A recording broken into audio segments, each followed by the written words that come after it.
ಪ್ರಿಯ ವಿದ್ಯಾರ್ಥಿಗಳೇ, ದಿನಾಂಕ 9-4-2026 ಮಧ್ಯಾಹ್ನ 3 ಗಂಟೆಗೆ 2026ರ ದ್ವಿತೀಯ ಪಿಯುಸಿ ವಾರ್ಷಿಕ ಪರೀಕ್ಷೆಯ ಫಲಿತಾಂಶ ಪ್ರಕಟವಾಗಲಿದೆ.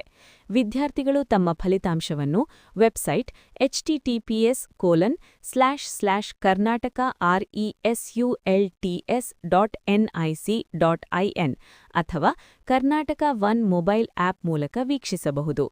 ಇದಲ್ಲದೆ ಎಸ್ಎಂಎಸ್ ಮೂಲಕವೂ ಫಲಿತಾಂಶವನ್ನು ಪಡೆಯುವ ವ್ಯವಸ್ಥೆಯಿದೆ.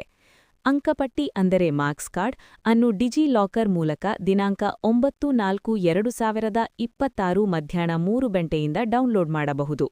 https://www.digilocker.gov.in ಡಿಜಿಲಾಕರ್ ಬಳಕೆ ಮಾಡುವ ವಿಧಾನಕ್ಕಾಗಿ ಈ ವಿಡಿಯೋ ಲಿಂಕ್ ನೋಡಿ.